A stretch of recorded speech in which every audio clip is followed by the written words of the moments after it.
I love the buying process, just like experiencing what you guys are experiencing, because I'm like, I do this every day, right? Yeah. But for buyers, it's like, it's all, you get to see the emotion, you get to hear the emotion. Like the ones where we would walk in and be like, nope, peace out, Yeah. right? Like you just kind of giggle at that. 'Cause you're Sometimes we would just turn around, close the door, and not Literally. even make it past the first room I know. because it was so man. awful. It So kept life interesting.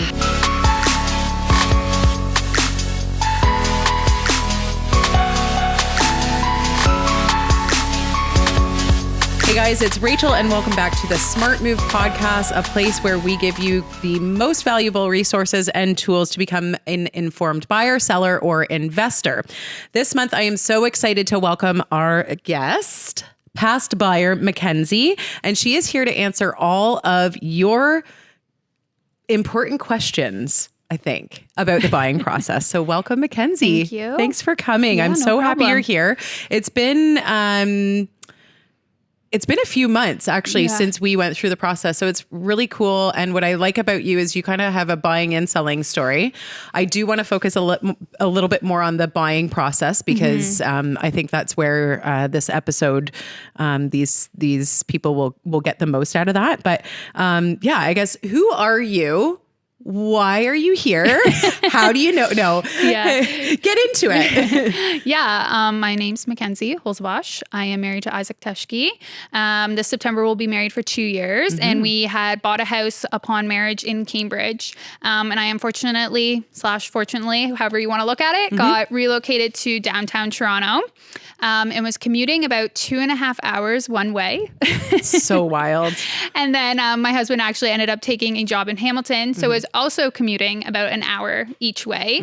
So pretty much 75% of our lives was driving. On the road. Yes. Yeah. Which you think you can do it, but after a few months it was enough. Totally. Yeah. So I actually learned through work, because of my distance, that I was able to relocate closer to the office. I mean, Hamilton was always an end goal for us. Yeah. Our family's out there, our friends are out there, and we just wanted to be closer, but knew we had just bought a house, so we would have to wait a bit. But knowing that we would get the help with it and everything like that really pushed us to start thinking about it. Yeah. And then I think the reason why, we ended up calling you is we did buy with a prior realtor and someone who doesn't necessarily understand your values or what's important, whether it be being close to family, being close to a church, or just in a, I guess, better area was a little bit hard.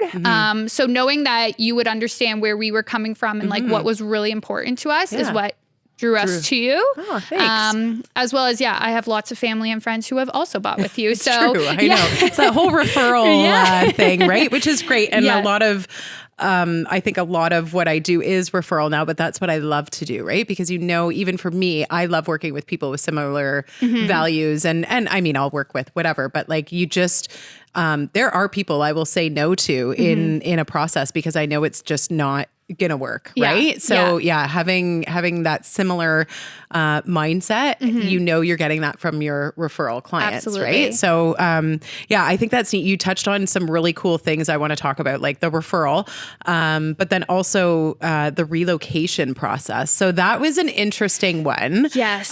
Because we had kind of talked about, I think I had come to your house.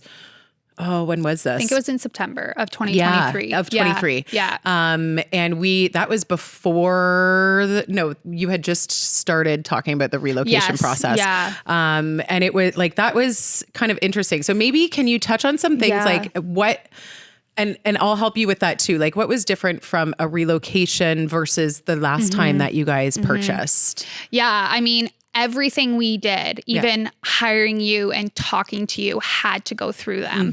If we signed off on something without getting their approval, we were at risk of it falling all on us. Yes. So it almost was like working with a third party involved. And that was really hard because Isaac had bought a condo and then we bought our current house. So we kind of had to shift our whole how we do things and what needs to come first because we had to get approval to have you as a realtor because we didn't want to use their realtors. And then just even like approval for where, like when we wanted to go house searching, they needed to sign off on that because I mean, it probably won't happen, but if we get audited, like everything needs to be done appropriately.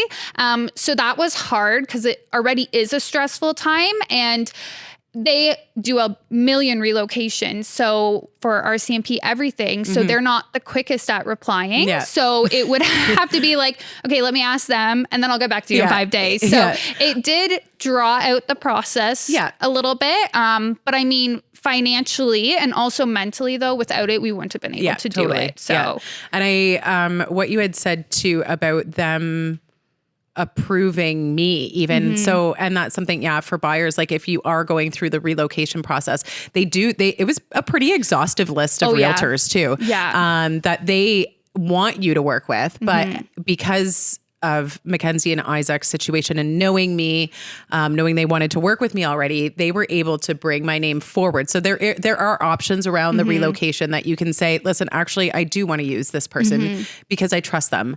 And as we know in this process, you need somebody that you can trust, right? So there's trust definitely. And just be able to be honest with them, because we did use some of the people that they recommended, and it's not that they were bad, but it was very hard actually to work with them.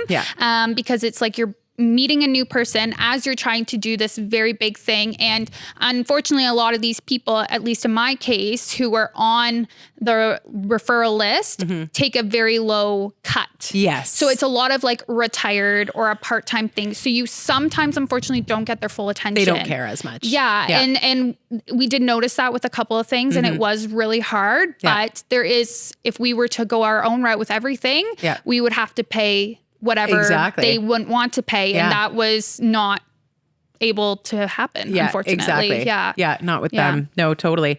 Yeah, so it was a different experience for me too, with the relocation, because even for me, I had to provide things, paperwork, remember, like in the sale of your home, that was like, I'm providing like 9 pages worth of information, which is, so I can see for someone who like, this isn't what they really want to be doing, they're going to not work as hard. Right. But when you're looking after your client, then you just do it and you say, whatever, here's 9 pieces of paper. And and you were very great throughout the whole process, because it's hard to be like, no, actually they want this. Yeah. You did this, but actually they want this. And can like, you get it quicker? And like, it just, you feel like you're nagging, but they're black and white. Like there's no in between with it kind of idea. Yeah. But in the end, it worked out. So we had, let's talk about your process a bit.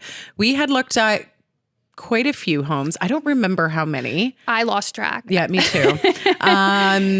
We had looked at quite a few. I know Marcy had gone out with you guys a few times as well when I was away. And we were, because of Hamilton, we've got a lot of pockets, right? And this was something too that I think is important when you're using someone who knows their local markets. Absolutely. And Burlington, Hamilton, like there's very similar things to them in terms of markets. But when you're going like into neighborhoods, that was a huge thing that for you and Isaac, you had no clue. And there were times where I would literally be like, no, we're not even going to that house. We're not going to look at it because of this street. And I always said to you guys, I'm a Debbie Downer.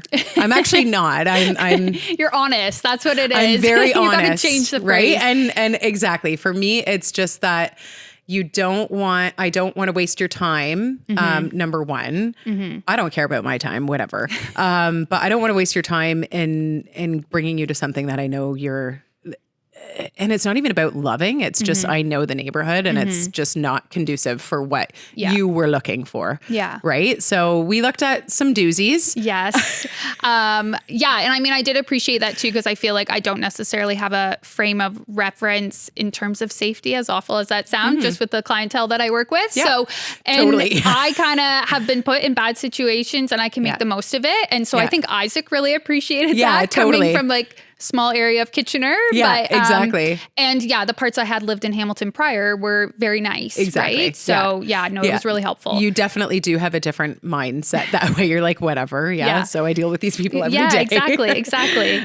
So what would be in that process of looking at these homes? We did a few offers on homes. We went into competition on homes. We did it all. Yeah. What was what was most stressful first?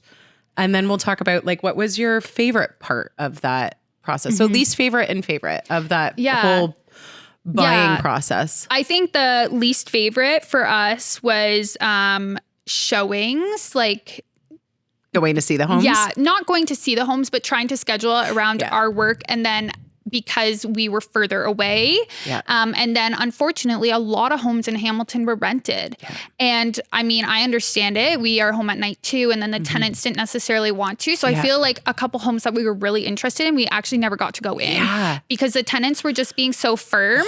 And I was a tenant at one point too, so I do understand that. But it's actually just so frustrating. It's so frustrating. Because you tried so much with like multiple ones and you just can't get in. And you have that thought in your mind, like, what if this was my home? Right? Yeah, we missed out on that one because the tenant just would not let us in. And I feel bad for the landlords having to deal with that. Right? But it's just so unfortunate. Yeah. Thankfully, there was a lot of homes, but I feel like a lot of them were rentals. Yes. And so that just was showing times and like, some people didn't really want to work with weekends. That was really hard because that was the time that when we you had could go, to go. Yeah. Your flexibility was a little less than someone who is really local, right? So just being able to, work around that. Oh, I remember that. Like, there's parts that you're just like, you try to get in, you try.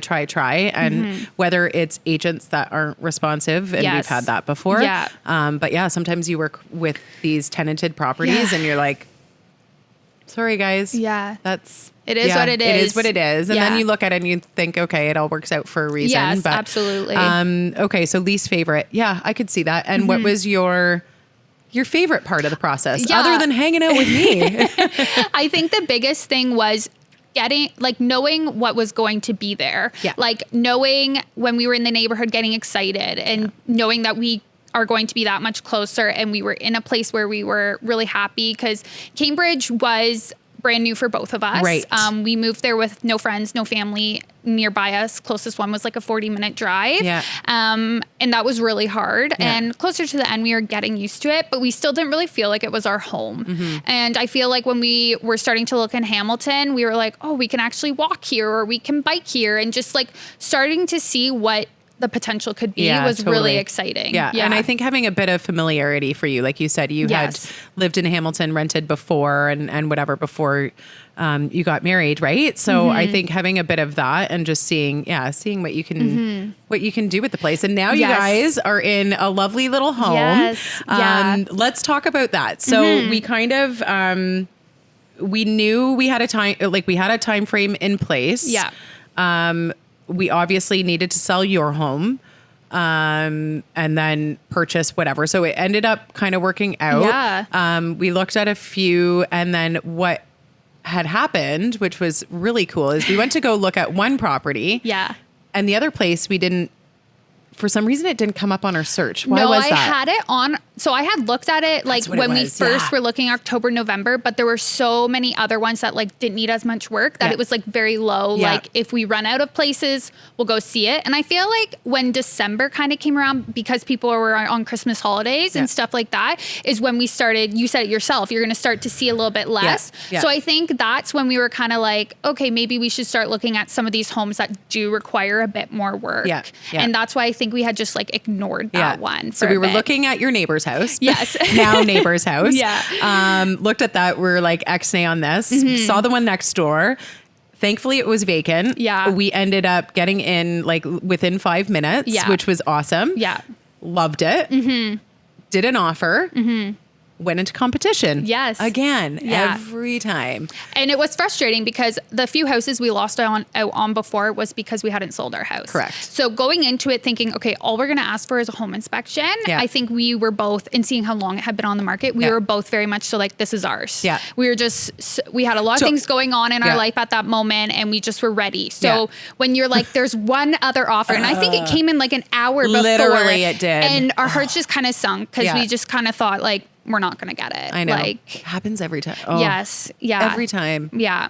It's like one of those things that you say, no, it happens every time, like literally every time. It does. But like, that feeling of going from like super confident about having, even me, like I remember leaving and being like, this is the one. We've got we're going this. Under, it doesn't matter. Exactly. Yes. We've got this, right? We went under. We're like, here we go. We can throw conditions in. Like, and then, an hour before presentation time, someone's writing an offer. Yeah. Okay. So then we get on the phone, readjust.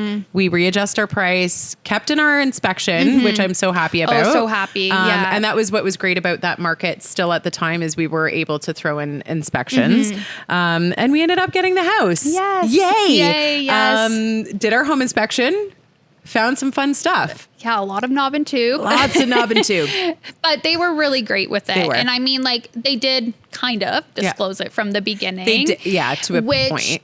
Helped us leverage to say like, hey, listen, you said 2 pieces, but it's actually the entire house. Yeah. So, and even though we were working with a power of attorney, it actually was a lot smoother than I thought it was going to be with asking for like a little bit of a change up with that. Yeah, exactly. I think the biggest thing was, as maybe actually no one knows, but with knob and tube, a lot of insurance companies, there are ways around it, which we know now.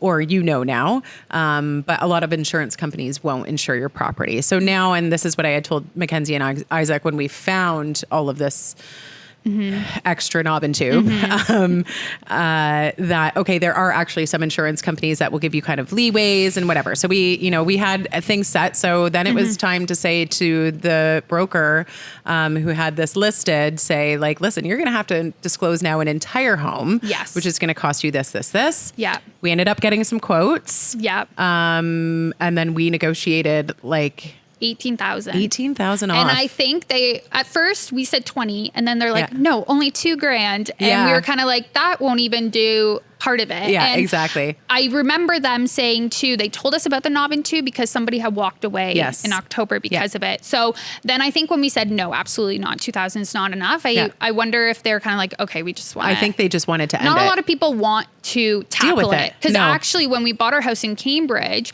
we had looked at houses with knob and tube and that was the only thing that like turned us away. Because we're like, no, we're not dealing with this. A lot of people do. Yeah. Because it is a cost. Yeah. And it disrupts your home. A lot of those things, right? So when we went back and then we got the 18,000 reduction, it was great. Yeah. Yeah. And that's where I want to say, like, not to like pat myself on the back, but it is like you want somebody there that can negotiate on your behalf, because had that been you or Isaac talking to, like, that never would have happened. Well, and you know what? We wouldn't have gotten the home inspection and we would have moved in and we probably wouldn't have known there was knob and tube until something actually happened, right? Yeah. Because it was like behind all these walls. And even when our electrician ended up coming in, he found all this extra stuff because they're pulling out things, right? And he's like, none of this has been updated in years, right? So just, that home inspection piece, at first I kind of was like, oh, another thing we got to wait for. But it saved us. It did. Big time. Saved you a lot of money in the end. Yes. Yeah, which we are so thankful for. Yes. Yeah, absolutely. So looking back at the process of buying, is there anything that you wish you did differently? No, actually. Okay. Yeah. Look at you go. Okay, well, we're done for today. No. I was trying really hard today to think of something. I mean, I could have said like, oh, we would have taken our time more, but we really didn't have that option. No, we had that's a true. year. Yeah. And then we did sell our house and we had 3 months to leave it, right? Yeah. So really, I think we did look at a lot of homes in a lot of different areas. Yeah. We did think on a lot of homes. We weren't impulsive. No. Even with this house, I don't think we put an offer in until the next day because we wanted to think about it. So, I mean, you were really great with that, being patient. I remember when we went to go buy our house in Cambridge, I wasn't that patient because this was my first time. Yep. But I think coming in as a second time buyer, you need to just be a bit more patient. And I guess that's something just to remind yourself, like not to get overly excited. Yeah. But honestly, no, it went very smooth and it has then followed into now that things are still going smoothly. The renovations all went smooth because we knew what we were walking into. We knew our timeline of it. It wasn't anything that caught us off guard. Yeah, totally. Yeah, you were so aware because of the due diligence that we were able to do. Absolutely. Which is so important. And it's before you, actually, we had a seller on and he was kind of talking about a purchase where he was purchasing during COVID. can I even say that word? Like, where we didn't have conditions and we weren't able to do due diligence, or when we were doing our due diligence, it was only, like for one certain thing we can, right? So like just to have that, like protection, right? And you know what? It's actually great too, because it's now like, not that it's immediate things, but it's given us things to think about that we need to do. 100%. Like, I think that was Isaac's big thing is like, he's like, now I know like a 5 to 10 year plan of what needs to get fixed. Yeah. Like, okay, that's cause he literally on the page says, okay, replace in 5 years or replace in 8 years. And that's so nice to have. Yeah. 100%. Especially from somebody who you can trust. Yeah. Right. Exactly. And I think it's especially on a home like that too, right? We knew we were coming into it, that stuff would have to be done. So that, I think that's really important, is just having those things that you can do. Now you can be like, okay, in 5 years we have to do this, whatever. Right. Yeah. Like, did you have any like must-haves for, I know you did, but so let's talk about, okay, when we first started looking in October, to the time that you bought, how big of a switcheroo of those must-haves did we do? I think pretty big. Yeah. There were some must-haves that I really wanted. I know Isaac was very set on some because of like what we had in the Cambridge house. I was more wiggle room because I was used to living in like a 1-bedroom rented. Yeah. Thankfully, he had never had to rent before, but I had seen that side. I mean, we did start with saying we wanted like 2 or 3 bedrooms, which we did get. We did say a garage, which unfortunately we did not get. No. However, our like opposite to that was at least a space we can build. Yeah. And so now we're in the plans of building one. Yeah. So that's really great. That space was there. We wanted a backyard that could be fenced in. We got a backyard that was fenced in. I did really want, this was my one thing that I still hurts me a little bit, is I wanted to be able to walk to the GO train because I do take that 3 times a week. Yeah. Unfortunately, I cannot, and still trying to figure out those details, but everything else that the home offered was made up for that. And also the neighborhood and like both of us liking the neighborhood, right? Yeah. So that kind of just took the cake on what was most important at that piece of time. Yeah. And I love like through that process too. Like it was funny because you were like, we love Isaac, but he was the diva. Like, but I love that about him. Like every time we're picky, like Isaac. But it's because he knows. Right. And like, we love that, but it's funny to see. I always have this with buyers where it's like, okay, here's what you come in our initial consultation where I'm like, okay, what's our wants, what's our needs, whatever, when I sat down with you guys, and then to see what we try to get there. Oh yeah. We looked at all of it. I think it's just going to the, what's realistic, right? When we can't have all of those things, what's the most that we can have and what's most important. Yeah. Right. And I think for me, I always moved like every year. So I wasn't necessarily thinking long term. Yeah. And that's why I do thank Isaac for being pickier. Because he's like, we have to live here for a long time. We don't want our house to be slanted like one of the houses we looked at.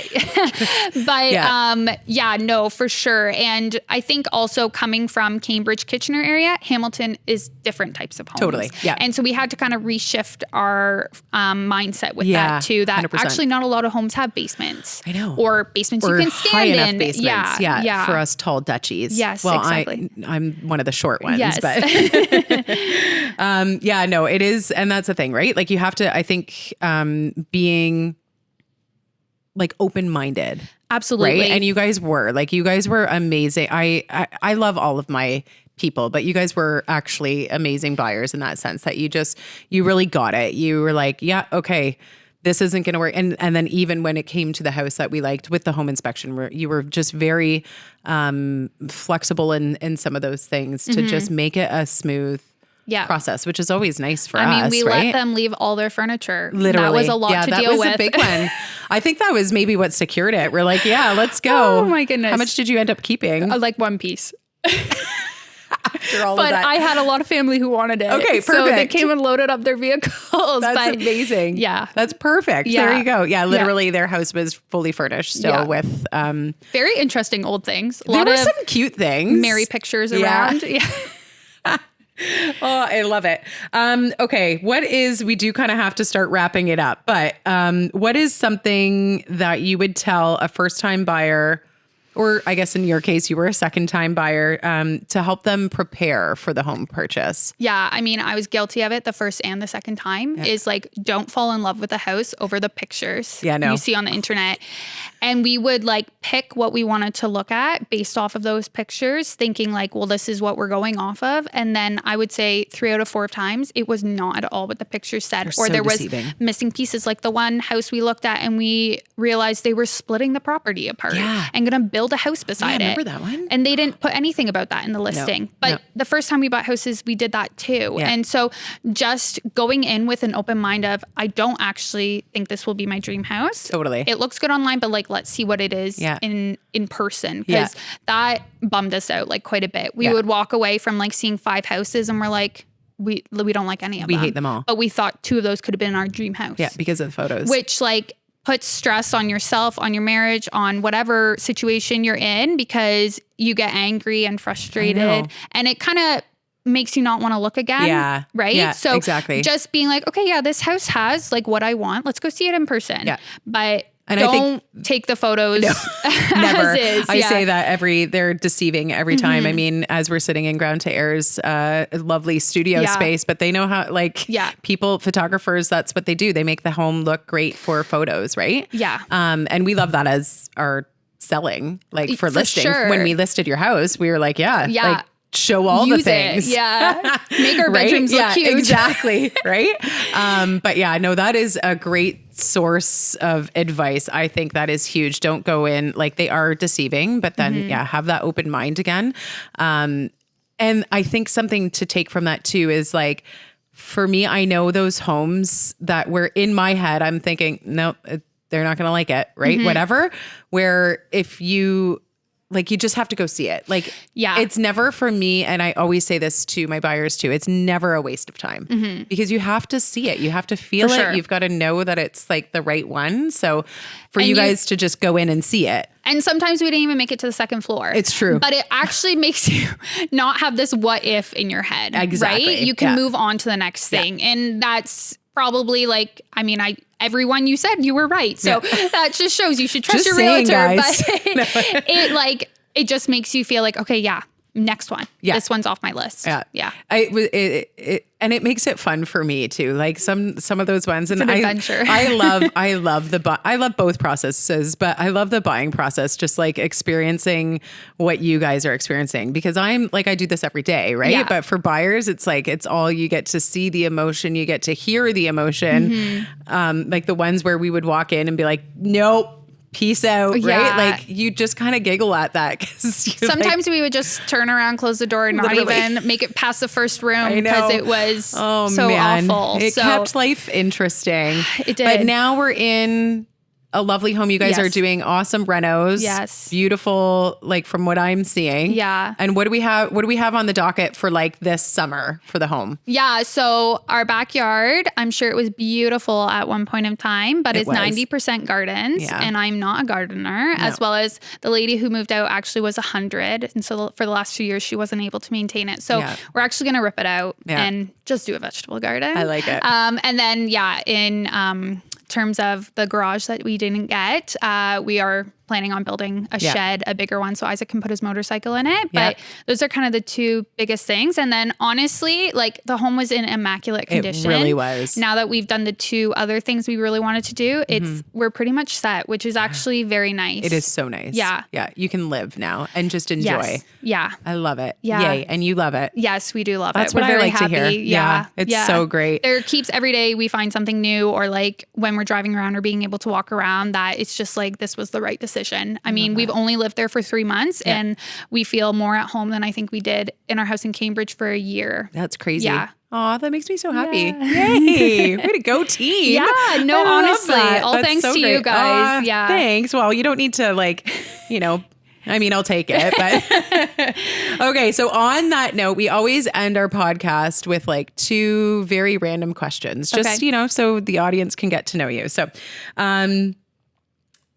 what is something that you are loving? It doesn't have to be in the house, but it could be, right? But what is something right now that you are like loving? Book, business, personal? Yeah, it's going to sound funny, and I don't mean this offensively to anybody who lives in Hamilton, but I actually love taking Milo on like an hour walk and just like almost getting lost and looking at like all the interesting people / interesting houses and just exploring new neighborhoods right now. I love that. Because there's so much character to where we're living. We were in a very small town before that you would walk 5 minutes and that's pretty much it. Yeah. And so there's just like so many different types of culture, so many different types of people. And it's like actually amazing to be able to see it, but also to be like, oh, I want to go there for dinner, or I found this park randomly in the middle of like a suburb. Yeah, so exactly. it's actually, that's been like my favorite thing so far. And that really tracks with your job too, right? Yes. Like you love, like that's just where you... I guess it's nosy, but... Not really, but like that's where your genius is